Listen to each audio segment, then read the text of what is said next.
There we go. All right. So thank you everyone for coming to the Raw Recovery monthly speaker meeting. Today I'm really excited to have Stay Stop Jackson. I was talking in a meeting yesterday, and that's the only thing I knew you about was either Stay Stop Jackson or Action Jackson. That That was was it. that's all we need Um, right there. and so we're really excited. When I was kind of doing my introduction to the people yesterday, telling them, I told them about our first interaction, which was, to the best of my memory, I was going on a Saturday morning to get coffee. We connected on Instagram. You mentioned how you were impressed. You really liked the message, ready and willing. And the conversation went from there for about 45 minutes. And it really left me feeling like, um, just even more instilled in my purpose, right? Like I knew, um, there's days where when you're in the field doing things of this nature where service can get hard and you can get a little discouraged. But your phone call was one of those things that I really needed to just a reminder of how important service is and carrying the message and just being right in the middle of recovery. So I've never thanked you for that, but I did want to just let you know how much I appreciate, and I think that conversation will always stick with me. So with that being said, um, I'll pass you over the floor, and you can introduce yourself. All right, Des Pack, man. Thank you for having me on here. I like that shirt too, by the way. Right on, love that shirt. Hey everybody, my name is Jackson. I am alcoholic. I am a drug addict. All the above. I have a sobriety date of May 8th, 2015. Um, that's a date that I really wasn't planning on keeping ever. Like literally, it was like a day that I'd gotten arrested, and yeah, one thing led to another. I'm gonna take you back to 2013 just to kind of bring it all into to full view here. Lots of attempts to control it and manage it a little bit better. Crystal meth was my go-to. I don't want to say drug of choice. It was definitely a drug that I had no choice. I had to have it. 2013, I found myself in a pretty awesome rehab out in San Diego, Veterans Village. I'm an Army veteran, and I figured, okay, this is my third rehab. And I remember thinking to myself, I'm going to dial in this time. I'm with my brothers right now. We're going to really kind of come together and we're going to do this recovery thing. I'm going to do this. And again, I had no idea. I had no idea. But while I was in that group, I was in one of my little groups. One of the facilitators had made a comment to the effect that, out of like the 10 people who were in that group, only one of us was going to actually sustain. It was going to really stay on that path. And they explained the value of a 12-step program and a sponsor and meetings. And yeah, yeah. But when she said only one of you will, sustain their recovery, it kind of bothered me. And I made sure I let her know. I'm like, that's pretty rude. Why would you say that? That's very discouraging. That's not very helpful to say stuff like to us. Um, I went to another group, and that's another facilitator. He was like, "Yeah, alcoholics and drug addicts, they stop all the time. They don't know how to stay stopped." And that kind of penetrated something that hit a spot in my soul. And I remember when I heard it, I literally had my notebook, and I'm gonna always be sharing this stuff because if you know me, my stay stop story is a real live thing because again, it started in 2013. That dude said it real casual, real matter of fact, but when he said it, they just don't know how to stay stop. I remember I took out a little pen and I wrote it in my little notebook, stay stop. And that was 2013.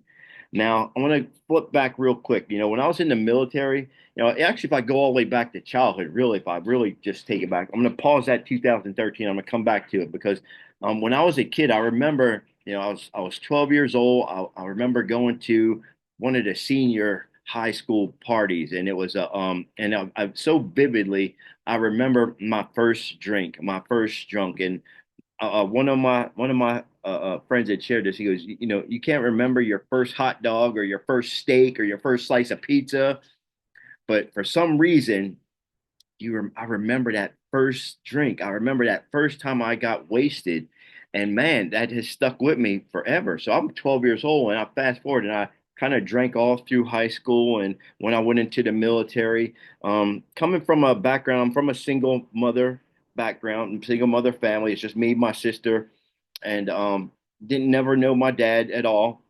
Again, a lot of people, you know, you try to make that a factor, but I didn't want to make that a factor. I just refused to make that an issue.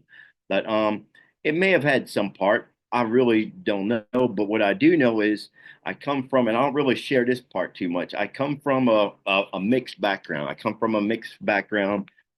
Race wise, it was always like, what are you? What are you? What are you? That was something that was very prevalent to me. And I really felt a sense of identity. I was really lost in an identity thing. But the party people, as long as I was bringing the keg or as long as I was bringing the beer, boom, I was welcome. It didn't even matter.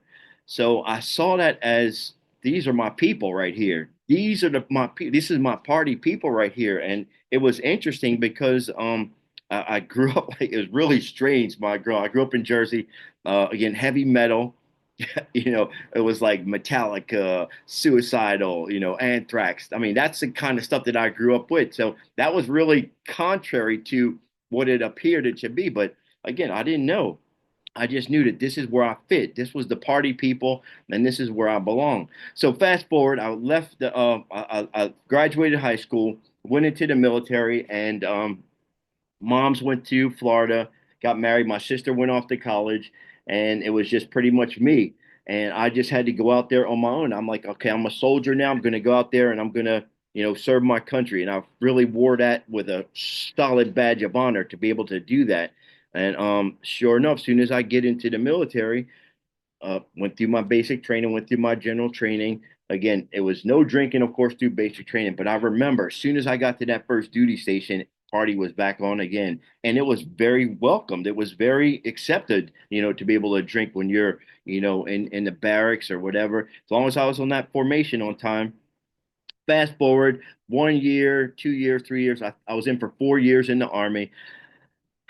4 years in the army. I reenlisted. I reenlisted after 4 years, but at this time I'd already been to Desert Storm. I had some post-traumatic stress. I kind of thought I was going to die a couple of times when I was over there. So again, I know that kind of factored in somewhere, but again, I'm not trying to make that a factor. But I know that about year number four, when I reenlisted into the military for another 4 years, I kind of something had happened, something had changed. I kind of like my whole attitude really started to switch.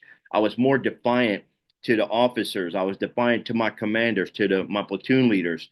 I just had a little bit more of an edge going on. I started going out to clubs, drinking more, drinking more, drinking more.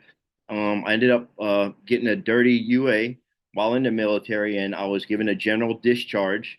And that kind of devastated my life altogether. And yeah, but I said I'm going to California, whatever. I'm just going to keep on going. I've always been a real ambitious kind of an individual. I knew there was something I was destined for something great. I really just felt that way. I felt like I was really, you know, destined for something great. But again, I just couldn't find my path. So I thought I'd found it in the military. Then that switched all up. Now I'm going to California. Well, no sooner than I get to California, whew, here comes the meth. When the meth came, boom, you could have that alcohol, you could have that weed. I found I found it. I found I could function. I could do things still. I was still able. I wasn't at that phase of, you know, that tweaker, whatever you want to call it, how it's portrayed. I found my medicine is what I like to refer to it as. I refer to it because again, it was a medicinal state because again, I felt like it really kind of balanced and leveled me out. So I would continue to pursue that medicinal use. Again, not party use, because again, I'm trying to still do a double life. I'm still trying to live a double life. And I just knew that it was getting out of control. I knew it was getting out of control. I went to my first rehab in 2004, another rehab in 2006, another rehab in 2012. And again, each time I went to that rehab, it was always the same thing: reservation, reservation, reservation. And I would keep that reservation because there's no way this is going to ever stop. Fast forward, once again, I'm back at this third, or like I said, the fourth rehab. And now this is actually the third rehab in 2013. So when I heard that stay stop thing, I kind of heard it and I left that rehab with 5 months sober and clean and sober. And I really thought, okay, I'm good. I felt like I'd really kind of flushed it all out. I'd worked the steps through the NA program, had a really awesome fellowship in San Diego. But when I left San Diego, I came back here to Orange County. I failed to continue with that connection. That connector piece was completely disconnected altogether because I got to get back to work. I got things to do. I now have a daughter that was now a strong factor, which I definitely want to discuss that part as well because in 2008 when my daughter was born, another episode again, I'm done. Again, I was done. Again, that didn't go. Again, I'd be out for 7 more years. Now, again, once again, I'm back here and I'm trying to understand how did this happen again? How did this happen? Again, I was back to work. I was going to maintain it, but I was trying to do this on my own don't pick up type of thing until it shifted. And when it shifted, Des, it was such a subtle shift because it was a conscious, sober mindset that kicked in, you guys. And that mindset was like, okay, look, don't get crazy with it this time. Just do a little here and there. Okay, just don't get crazy. But it was right back to meth. It wasn't drinking, it was right back to meth. And I was totally under this complete illusion and delusion that I could manage it. And like literally, I think that's what a lot of us do. I wasn't interested in, doing a program. I was just more interested to control it altogether. So again, as I fast forward this whole thing, 2008, um, 2008, 2012, 2013. Again, I'm just flashing back these years. I'm like 20 years, you guys, 20 years of just chasing that life. But remember, I was really trying to live a double life. Again, I knew I wanted to be something, but I just didn't know how to live properly. Translation, I didn't know how to behave, I didn't know how to act. Again, I've always maintained this attitude that was I could do whatever I want to do. But the more I was doing active in my drug addiction, again, the less it wanted me to go. I find myself hours on end, stuck. My whole pursuit, my whole focus, I just needed more. That's how, again, I knew I had the disease, but again, I didn't understand the whole spirituality of it, which is something I know we want to discuss as well. Um, the whole spirituality of it is kind of interesting, but again, we'll circle back down because I really want to talk to you more on that one. Um, but I just want to wrap up the whole thing with the whole. I want to give you guys that quick intro on Stay Stop. I just want to share with you that because you heard it first mentioned in 2013, and that was the first time I heard it. Fast forward 2 years later, I'm arrested again. I'm taken into custody. I'm in the psych ward at that. I'm in the psych ward because again, booked into jail lots of other times, but for some reason this time they asked me, "Are you homicidal or suicidal?"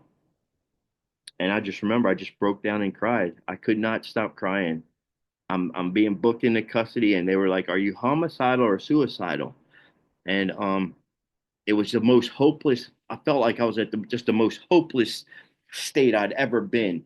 And again, like I said, this is 20 years. Again, this is at that 20-year mark. And now here I'm at busted again, fourth rehab. What is going on? Why do I keep failing at this? Why can't I just use responsibly? Why can't I just do it and manage it? And that's all I'm trying to do. You guys don't understand. I'm not doing this for fun. I need this. I can't freaking even breathe. I try to put it away. I never understood that there was a spiritual space that was missing, but I did kind of know because this is the part I wanted to share with you, Des. Because again, we talk about the spiritual part of this stuff and the God thing. um, I knew that there was something spiritual going on. I would delve into dark sites, Lucifer, Satan, Wiccan, again, because I knew that there was something. I know something because I know God's not doing what he's doing. God's not there. Why do I keep going back? And again, I remember I prayed and I just had came to this idea that God is just not freaking doing his deal. I am just destined to be in this dark side. No matter how good it feels like I should be, I got God issues, Des, and I got God issues, and I'm still learning this. It's still new to me, this whole relationship building with God. And this is a crucial part of recovery because it is a disease that only a spiritual solution is that's the answer. Again, I had no idea, and I just didn't. I never took the opportunity because I literally had dismissed God in it. But for some reason, on that last when I was in custody in 2015, I was taken into custody May 8th, 2015. That's my sobriety date. And the H&I people came into jail and they gave me this big book and I flipped it open to page 553 because again, this stupid book is stupid. So I'm knowing I just want to see what's in here. And my fingers opened up literally to page 553. And it said, AA taught him how to handle sobriety. And I was like, okay, that's an interesting topic or interesting way to start it. And I kind of did a finger scan down because I'm not a book reader, but something about that page, I felt something on that page, bro. And this is why again I know for sure, you guys, this is why I'm here, 9 years and 8 months later because of this page. And so I finger rolled through it and I did a scan down and it said, I did quit drinking various times, once on my own, once when I was hospitalized. It's no great trick to stop drinking. The trick is to, and it was right there again. Now, if you remember, guys, 2 years before that, or 3 years before, no, 2 years before that, that dude said it and I felt it. Remember, I shared with you guys, I felt something and they were like, something about that. So, why did I just open up this page randomly after being booked into custody in tears, feeling total the most hopeless I'd ever felt? Why am I opening this page and why is Stay Stopped on this page? And why is it italicized? Because I learned when it's italicized, it's pretty important. So it's italicized. And at that very moment, you guys, I knew that that was God's. I felt like it was like his my last attempt for him to show me. I'm sure he's been there the whole time. I'm sure that now as I reflect, but at that moment it was like that was it right there. So Stay Stop was on page 553 and I just knew at that point I just said okay God. I said but after I said okay God I said but how? I said but how? I said what do I do? And at the very next sentence it said to do that I had to I'd come to AA to learn how to handle. And I circled the word learn. I circled the word learn. So over the last 9 years, you guys, it's been a learning for me. And it's been learning how to build a relationship with God. A God that I still get frustrated with, a God that I still wonder, bro, what are you doing? You know what I mean? But I know so strongly that something happened because I haven't found it necessary to go get loaded. I haven't found it necessary to say, forget this, I'm out of here. And that's an attitude that I always had before. I always did it before because, again, I'm just going to control it better. The reservation was always kept. So if you're new in this kind of, if this deal, if you're hearing this right now and you've had some type of a weird experience that happened to you where you just felt like it, they talk about that in the big book. It said, Bill talks about many ominous warnings. I mean, we've had so many ominous warnings. It's now up to me to kind of tie it all together. You get your have your own experience in this. I'm so passionate about recovery because again, I know something happened to me. I had an experience, but it was my responsibility to continue to develop it. And again, that takes a lot of responsibility, takes a lot of discipline to do it.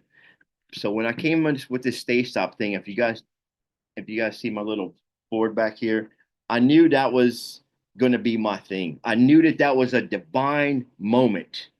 Again, it's not just some apparel brand that I just threw together. I felt like God said, okay, Jackson, you need to take this and make it happen because I'm going to need you to stay connected with some people in recovery because you got a story, just like we all have a story. But I'm like, how do I do this? And for whatever reason, apparel brand, a clothing brand, I don't know. Again, I used to always wear my Dickies, so I kind of was really kind of more attracted to the little red label on my Dickies. I'd have it creased just right. Nikes, of course, you always. So brands, I think, have always played a part because again, I wanted the good brands. That's just how I always liked it. So I go, you know what? I said, if I got to do this recovery thing for the rest of my life, and I know it was divinely God inspired. I'm going to make this a clothing brand, and I'm going to make this so I can learn how to connect with people. So again, if you're in the sound of my voice, understand Stay Stop was literally designed for everybody out there that stopped so many times, just like me. I've been lost, I've been disconnected for so many years. Again, 20 years. And again, this is no exaggeration. 20 years I chased a dope sack. No exaggeration. From even my daughter being born, that wasn't sufficient enough. But my sense of identity was completely being sucked away. My soul was being sucked away, and I knew it, but there was nothing that I personally could do about it on my own. But something happened when that Stay Stop thing hit me, and I can only give reverence and credit to God for it. Now, what I did with it after, again, this is where you guys come into play. I knew that in order for me to stay on this path, I needed to create and come into a community of other people who feel lost, who feel hopeless, who feel disconnected, who feel like God has completely abandoned them. I'm your guy, bro. I'm that guy also. But I'm sitting here with you guys, and again, 9 years, 8 months. What we see, 3,563 days later. That's what I just looked up there. That's 3,000 days, bro. That's completely that wasn't my game plan. Just pack raw raw recovery raw. That was not the plan, okay? But I'm glad that I get this opportunity to share this with you guys because again, the whole purpose of Stay Stop, the whole purpose of me talking on this platform is not spotlight on Jackson, spotlight on Stay Stop. It's really spotlight on God's faithfulness, God's grace. And did I mention God's faithfulness? And again, how that happens, again, it's your journey. And that's what I love about it so much. It did require me to settle down. It did require me to connect with a sponsor that taught me how to work some steps. It did take me some lots of days of discouragement, a program of a rehab program, a cognitive behavior therapy, mental health, dialectical behavior. Again, I just threw myself into every sort of program because now my quest was okay, I know God can lift it, but again, it's also up to me to maintain it. I understand God keeps me on the path when I feel weak and discouraged. I got a third step prayer I go to. That's my go to. Third, 7 step prayer. That's my go to, guys. The minute I wake up in the morning, again, and how did I learn it? I don't know. I don't know. I took the time, I read it, and little by little it started to stick because it started to make sense. There are days where again, still discouragement, still fear, lots of discouragement, bro, lots of discouragement. But again, how do I lean in? I lean into it. I've built myself a team. I built myself a team of literally some solid men, some men that really are cool. And again, I didn't think I could ever meet any other cool dudes. I thought it was just, I had this attitude, it's me against the world. I don't got time for these other fools. It's just me against the world. But for some reason, God began to put certain people. And here's the thing, I began to let them in. And I started to believe that, yeah, maybe they are okay. Maybe they do want to help me out. Maybe they do want to keep referring me back to God. And that's literally how it happened. I'd call up my sponsor and I'd say, tell me what to do. Tell me what to do. I'm feeling like this. He did this. He did this. I just want to. He goes, let's pray. And I'm like, bro, come on with the prayer thing. Come on. And we go into the third step prayer. And I did not want to do it, but I did it. And little by little, day by day, it began to grow stronger and stronger. And even though, like I said, it does get a little bit discouraging some days, I have the tools that I can pick up. I have the tools that I can pick up. And every time I get an opportunity to get on a podcast, again, I really like to make it clear again, this is not spotlight on Jackson because on my own, I'm loaded, bro. On my own, I promise you, I love the effects of alcohol. I love the effects of crystal methamphetamine. I love the effect of whatever substance can just elevate me and disconnect me because, again, that's all I've ever known. But what's the funny part about it is that thought can come and I process it differently. My team is in place. The guys that I sponsor, I call them my sponsor. I call him. Why? How? Well, because I'm already clear and I already believe the fact that I can't do this on my own. So I could go on and on. Talk to me, Des. What's going on? I don't a lot. You're dropping a lot of good stuff. I think one of the first things I want to touch on is the disconnection, like what that was like for you, because you spoke on that versus the connection. And that's something that I feel like I hear almost every time I'm in a meeting is how important connection is. Um, and a lot of times, you mentioned like the loneliness, just feeling misplaced, feeling like you didn't belong, you weren't a part of. So was that a difficult journey from you, like Well, it's interesting, Des, allowing because people in? If that yeah, makes well, here's a funny thing because this is how much of an architect God is for me, okay? And this is what I want to challenge each and everybody that's listening to, okay? Because again, if I flash back 10 years ago, and if you told me, okay, Jackson, 10 years ago, if you told me you're going to have a clothing brand and you're going to connect with all different treatment centers and different recovery organizations, and you're going to brand your label and you're going to have your own brand, I'd have been like, what are you talking about, bro? What I did was it was given to me. I felt it was an inspiration, okay, to create a clothing brand. And again, literally, this was how what I used to help me to connect with other people. Because again, I knew that so many other people had stopped countless times. So again, I've just happened to be fortunate enough to been able to see that vision this time. How do I do it? I continue to lean into that idea. I stay in a creative mindset more so than a destructive and self-pity mindset. I feel myself going into self-pity. I use the analogy when you drive a stick shift, you can feel when it's time to shift gears. You don't have to have somebody to tell you. You can feel that engine revving. That's what's happened to me because I've learned how to, when I use the term work the steps, that's what I understand. I can feel it's all emotional based, guys.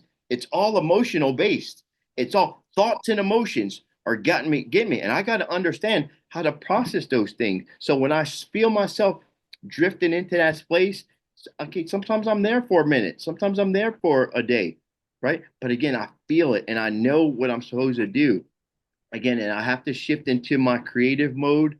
I have to shift into my connection mode. Like I said, it was important for me to get at least three solid people that I can reach out to and call on a daily basis. And sometimes I just want to shoot, hey, yo, I'll just text some of my friends. I'll just text them, yo, sense.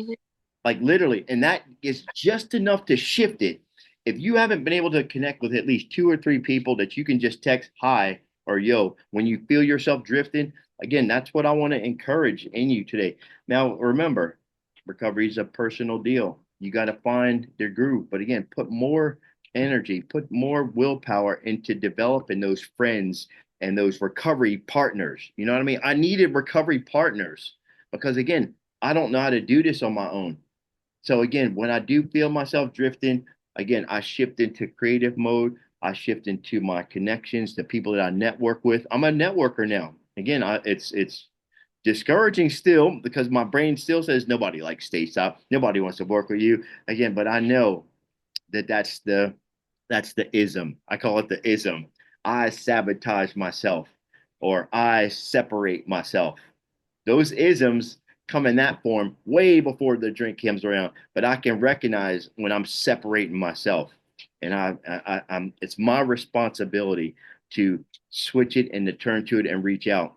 Again, these are the key things that I'm going to continue building because again, I'm not cured. I'm not cured. Recovered. I'm not hopeless anymore, but I'm not cured.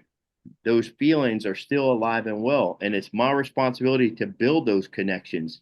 And I've just been blessed enough to be able to have a clothing brand that I can really refocus into and realize that, hey, look, let me just find some newcomers. Let me see if I can get a newcomer a shirt. For whatever reason, it feels good when I give a newcomer a shirt. I don't know. That's what I like to do today. I like to give back, literally, because again, this recovery is a spiritual realm, you guys. Again, I don't want to be too weird with you, but recovery is a spiritual realm. Addiction is a spiritual realm also. It's a darker spiritual realm that really wanted to leave me assed up. Oh, excuse me. They wanted to leave me, hang me out to dry. But I'm on a different spiritual realm right now, and I need you guys. I need literally some people who have just a little bit of willingness because I'm gonna bring my energy. I'm gonna bring my energy, and we could kind of partner up like this. And now, boom, something special happens, you guys. So if you're kind of new, like I said, connect with this Stay Stop family, bro. I promise you, connect with this Raw family. What's that? Ready and willing. I'm ready and willing today, you guys. Ready and willing to do what? To grow. I'm not all about that. Just don't drink.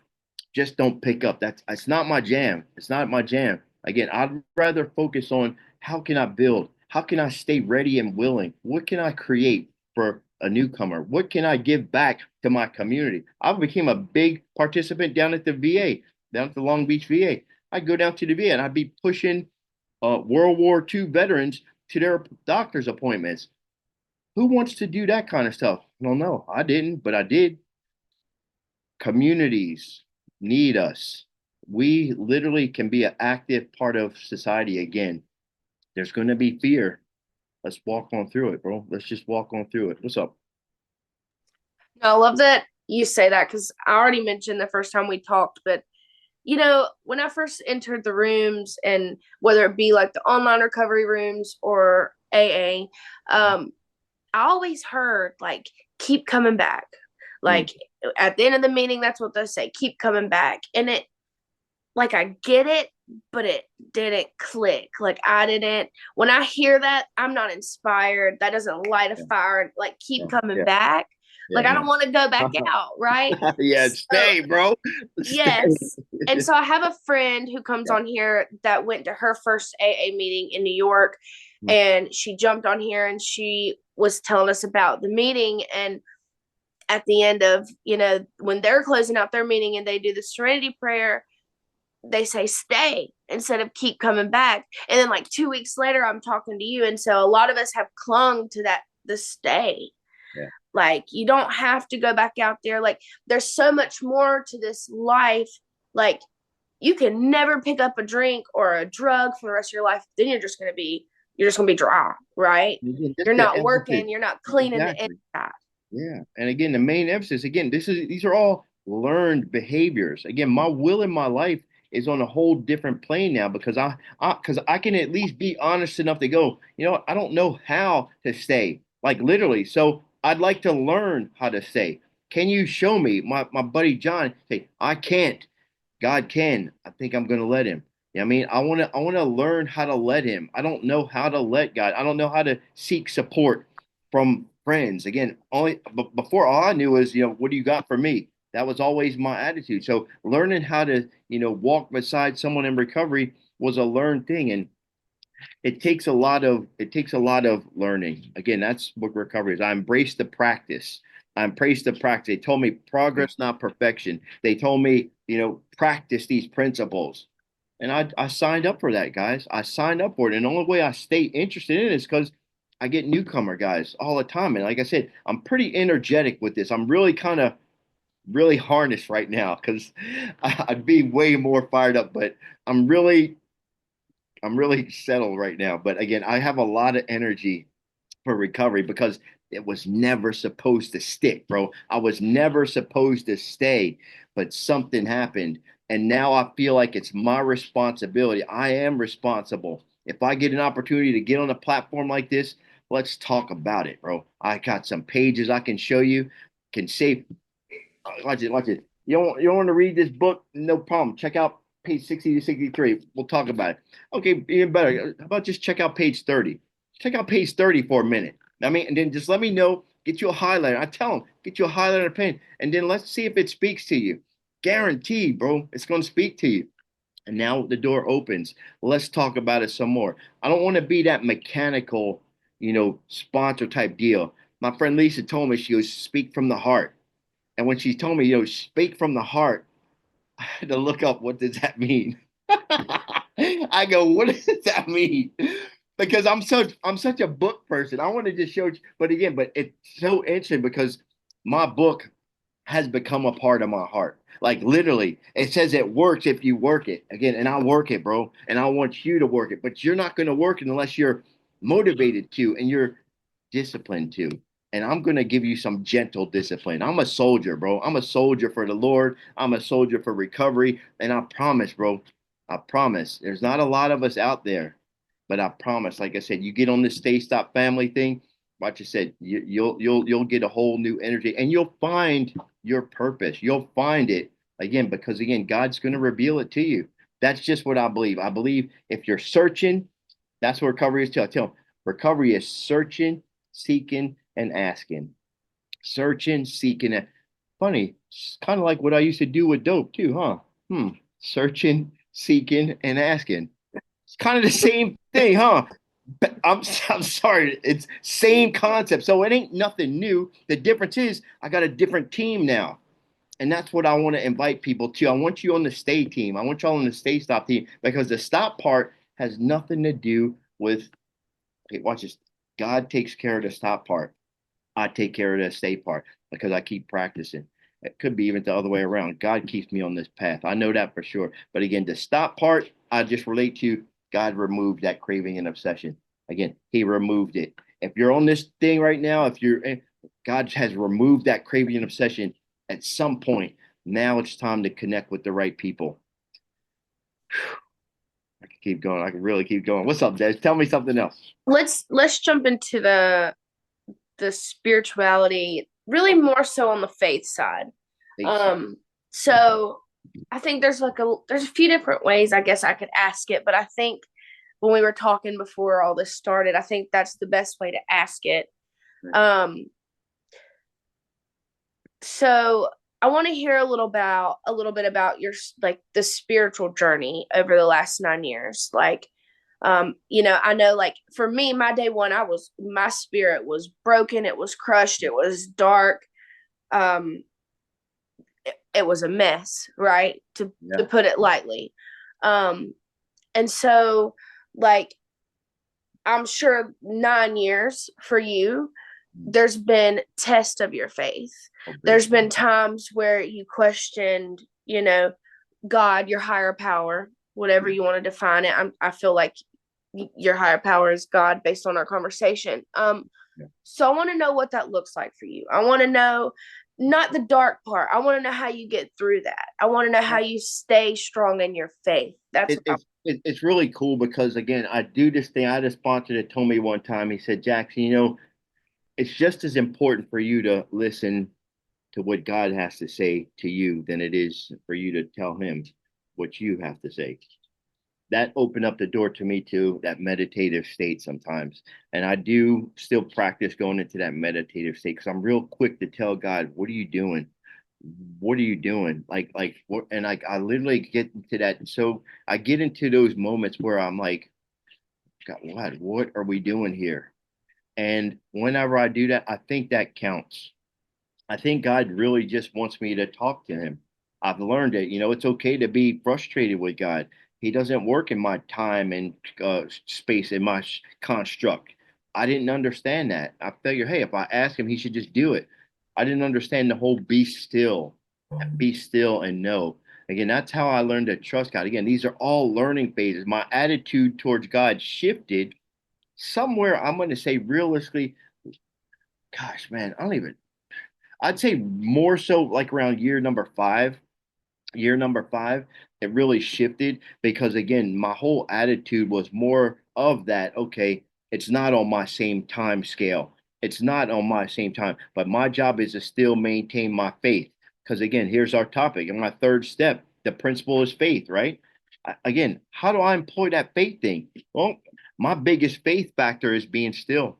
And when I saw that, bro, I had to learn when I'm being still, again, that's when I'm listening and I'm like, okay, what do you want me to do? And I'll like leave it at that and I kind of just lean into that. And then again, I'll share it with other people. I believe God speaks to me also through other people. It's crucial, crucial. And this is on page 84. It tells us to, watch for when I'm feeling whatever type of feeling I'm going through. Watch it. And then it tells me to ask God at once. Okay, but just because I asked God it once, I also have learned, again, this is more learning stuff. I also learned just because I asked him doesn't mean he's going to snap. He's not a genie, right? So I had to learn that while I'm waiting for God, while I'm trusting in God, now I have some people that I can talk to, some people that can kind of bring me back down. And again, it is a spiritual thing to be able to have a brother in this program. Step 8 is my brotherly love. I have people that I can lean into and reveal and let it out and vent to. And I encourage guys that I sponsor, bring it to me, bro. That's what I set up. And then what we're gonna do is we're gonna do a third step, a seventh step. We're gonna do a prayer. I prayed today. I don't know how I do it sometimes, but again, I don't mind praying today. But that's something that I wanted to do. My attitude toward prayer, my attitude towards being still, were all things that I practice, that I continue to practice. Because if I don't, it's real easy for me to shut it off, bro. I can shut it off real quick. And I understand that's fear based. Again, there's a lot of understanding, and I call it a lot of realizations that go on in recovery. Check that word. A lot of realizations that go on in recovery. Because again, when you start to realize that, man, okay, I guess that happened for a reason. Or, okay, I guess, God's going to take care of it. Or I guess, all these realizations start to open up. But it takes me having to be still sometimes. And it takes me having to feel my emotions sometimes. I don't want to feel my emotions. But guess what? The shift comes. Again, the shift comes if I just maintain my attitude. It's all about my attitude and how I'm processing my thoughts, Des. Again, that's a crucial part. That's how I maintain my spirituality. I lean in. Again, big, big, I'm a big third stepper, bro. Again, I wish I could give you guys something else besides that, but that third step it packed a whole lot of punch, man. When I offer myself to thee to build with me, that with thing started sticking out, and to do with me as thy will. You know what I mean? Man, those are the things I kind of started trying to look at and see. And I really believe that that's helped me continue to maintain it. Definitely been able to help me maintain it. I hope I answered that. Did I answer that good? Yeah, no, you definitely did. Because I feel like, and maybe this is a little bit of my personal, and I'm not trying to jump into that, but um, I'm really good at getting off balance, and most of the time when I realize it and I kind of try to start figuring it out and like scale back and find that serenity again, a lot of it boils down to where am I spiritually fit. Mm. um and so and I've heard it a lot from others too, that it's on a daily basis that can be a really big challenge. Like one of the hardest things to maintain is the constant contact, or And yeah. remember, constant contact. Also, I emphasize this: constant contact again can be through people. Again, when I learned that I will be done is really me connecting with other people, connecting with newcomers. That I think people really expect this God thing to come down, and I had to understand it. God's going to always appear in the form of an opportunity to help someone. And again, I got to do something. I had to learn how to stop thinking about me so much, Says that was my major issue. I think about me too much. And then I think about that. Again, God doesn't have a chance, bro. He doesn't have a chance. So I get opportunities to look at other people. And that's that page 84 again. I'm supposed to turn my thoughts to someone I can help. Again, that's a spiritual move right there. I don't want to, I'm not used to doing that. So in order for me to get reconnected to God, it's really weird how helping somebody else can do that. Now, not everybody's going to be receptive to that help, which can be discouraging. But I also believe that the simple fact that I even tried to carry the message, I think I get just what I need. And it's just for today. I usually can kind of filter it out and get some rest. And then I wake up and I get a new day. I get a new day. Sometimes I'm still frustrated, but again, I still believe. Again, I just have so much faith now. Again, even in my struggles, again, I do still feel like I'm alone sometimes. I do feel like it's just me. That little idea still likes to, creep back in every now and then.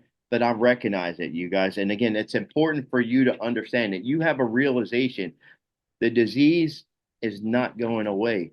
Well, I'm never, and that disease is self.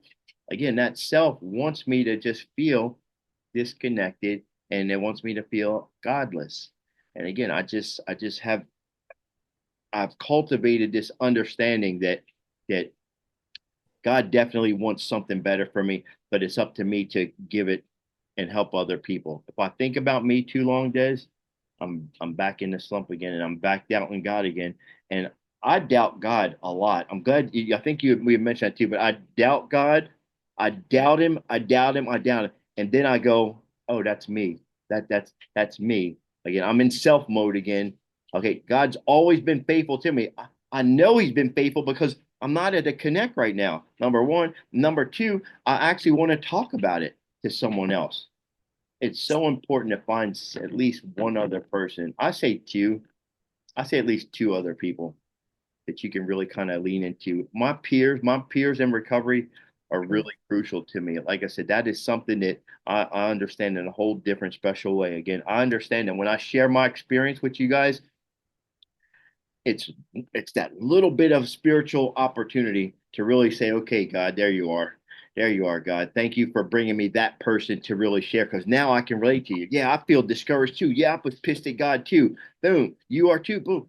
So let's move to, because we know that God really is love. We know that God is caring. We know that, but for some reason he just seems absent. Well, that's because I have to be still sometimes. Sometimes God is quiet. Sometimes God is quiet. That's code for me to maintain my faith and to find in somebody else that I can talk to. I'm so grateful that I have guys that I sponsor, people that I sponsor. Again, it's so crucial to have a community of people because God does get quiet sometimes. That's why there's other people. That's why thy will be done means find someone else to help, find someone else to talk to. Tell them how you feel. I love telling people, oh, I don't feel, or I'm feeling discouraged today. I can do that today. I don't want to stay in it, but again, at least I can kind of work through it. I'm glad I have an opportunity to work through it. I found that anytime I jump in and I am honest about, especially the negative feelings, like it's easy to share, the high, the great moments. But when you have those low moments, the things that are kind of hard to say out loud, especially to other people, Mhm. um, if I'm in a meeting and I share it, or I pick up the phone and I call a friend and I share how I'm feeling, whether it's angry, Yeah. frustrated, discouraged, lonely, whatever, when it's one of those difficult negative emotions, probably before I'm even finished sharing, I feel better. And then you get the feedback, which just helps more, right? But just That's not getting it out. that no mistake, and that's not by accident. That's the design. That's the beautiful design of recovery and being able to do this. Right? There's a transformation going on in all of us. I just got to take a slow path. I want to feel better right now. I need to feel better now. Then talk about it, man. Just tell. It says it right there. Discuss it with someone immediately. It even tells me how soon to do it Yeah. immediately. Because again, it says it on page on 84. I got to discuss it with someone immediately. That's a spiritual move right there. And I need God's strength, man. I got to have some sort of hope that this is going to work. Well, I've experienced it before. Let's do it. Keep doing it. Sometimes I have to push myself to do it. That's okay. It's a good push because I'm pushing in the right direction. I'd rather push myself in the right direction where I can get strength and encouragement and support than to push myself right back into the darkness, because those are my alternatives. I can either push myself into this process and learn and grow, or guess what? I don't have to push. I'll just drift back into the darkness. And Mm-hmm. again, that doesn't have to happen anymore. Des, you provided a great platform again, so we can all be able to, talk about this. If you're with, like I said, within the sound of my voice, we're here, bro. I rely more on God and others today to really kind of get me out of this. Like, I got to get something's got to take me, redirect me, unless it's something creative. And even when I'm doing something creative, I still like to ask God and others for that part as well. Huh. So I have like just a little bit of a different question. And I have two more things as of now that I definitely want to touch on. Yeah. Um, yesterday I was hosting a meeting on here actually, and I heard a lot of different answers. Mhm. But a lot of us are kind of around that same like amount of time frame, around the 1 year, going into two, just hit two, or about to hit within a year of each other. Mhm. And for me, that's still early. Like I'm still very early in this thing. And so anyway, the topic that came up was, what do you need to be your best sober self?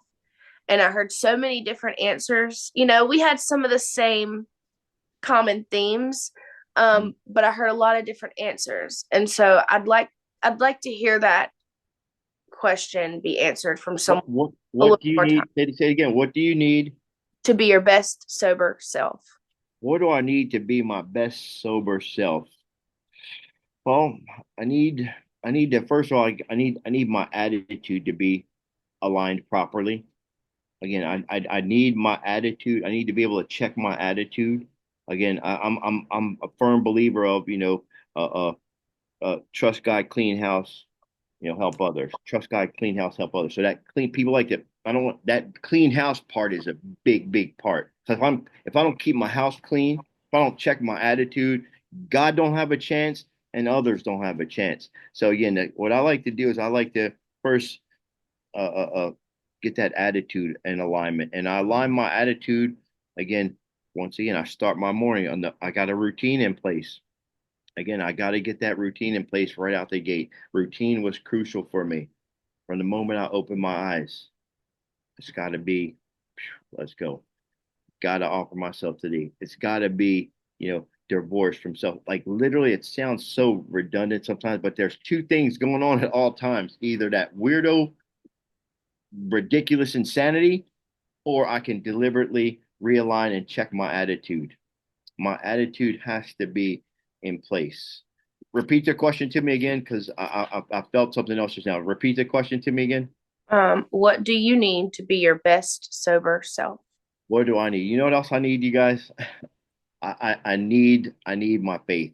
Like I need my faith. Again, if I don't have faith, I can't put faith in Jackson anymore. I did that over 30 years. I gotta put my faith in something that's bigger than me. I need to maintain that relationship with God. I need to continue to build that relationship, not just believing, but again, I need my faith, and my faith literally is still growing. And that's what I love about it even more. In order for me to be my best, again, I need my attitude in check. I need my faith. I need to learn how to lean in to that faith. When I'm discouraged, instead of leaning backing out and away, I lean in. And I need a team, bro. I need a team. I need a team of people who are about this business, bro, who's about this recovery lifestyle. And when I say recovery lifestyle, that's people that like to go do panels, like to work with newcomers, people that like to kind of just really get involved with the community, people who are business minded as well, who want to create a business to help other people, whether it's mental health, whether it's elderly, whether it's children.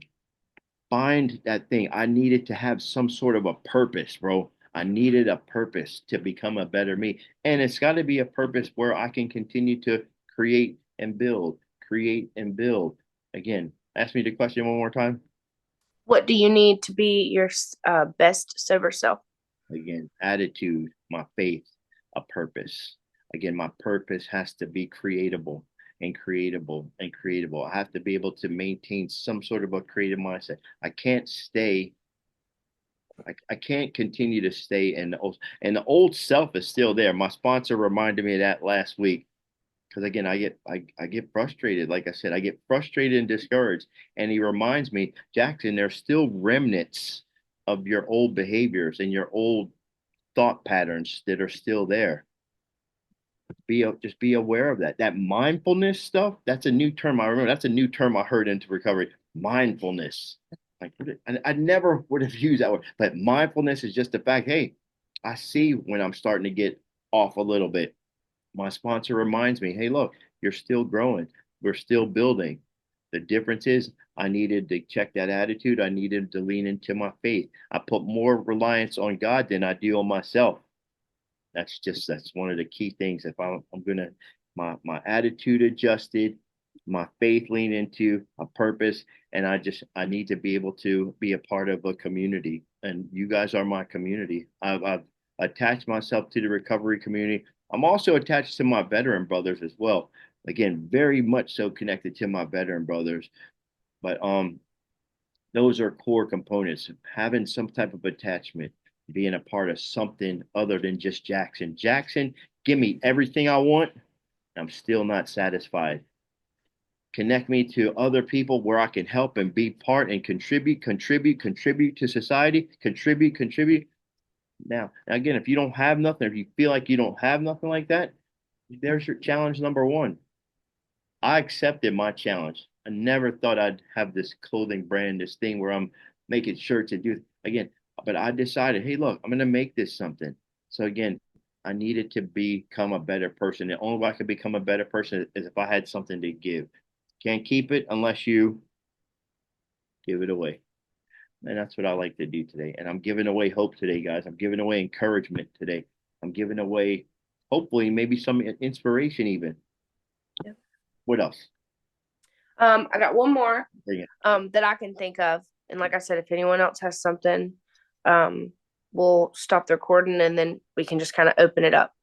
One Are thing I we always, recording this? We're recording this? of course, Let's get it.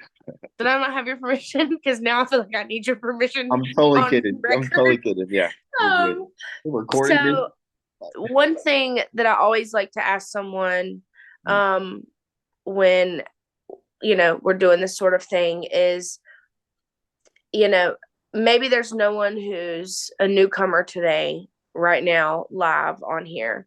But maybe a newcomer will come across this tomorrow or a year from now, 10 years from now. So if you could say something to a newcomer or someone who's thinking about going back out there, if you could just kind of drop some encouragement, wisdom, what would you say? Man, I'd say first of all, if you're new, welcome to a new journey, bro. I'm gonna be your tour guide, and I'm gonna be right with you. No, seriously, I'm gonna be your tour guide. When I say that, again, I'm coming from experience. I have some experience that I could share with you because, again, I know how dark and how discouraging and how hopeless. I relate. I've been in that hopeless state of mind and body. Again, this is a journey, bro. Again, there's two journeys going on: the journey into darkness or the journey into a whole new way of living. And that's what I invite you to here today. If you're kind of just on the fence and you really, again, check it out over here. Give me 30 days, give me 60 days, give me 90 days. Well, let's just talk about it. Again, if I can't be an inspiration to you, I guarantee you I have somebody else or some other direction. I'm full of resources. We have resources that we can connect you with to do what? To connect and grow. This is a cool journey. But again, what I love about it the most, you guys, if you're new, watch this, you can personalize it. Recovery, you can personalize your recovery. You can be a ready and willing podcast. You could be a panel speaker. You could create butterflies, or you can create anything that you want. You can become an active part of society with something that you can creatively design. I believe people who are in addiction are still super talented people. I know great tattoo artists, people who are great artists, people who write poetry, write a books and stuff like this. I love that. That's what I want to encourage you to do. Remember, that term journey is it's a really cool thing, and I get to create it. I want to go here, I want to do this, I want to do this. And next year I know I've created myself a team. There's a team here waiting for you. You get to build your team. You get to pick your players. So welcome to the journey, guys. Let's ride. I'm going to end it just like that. 1 second. I want to end it when I say stay stop though. Oh, go ahead.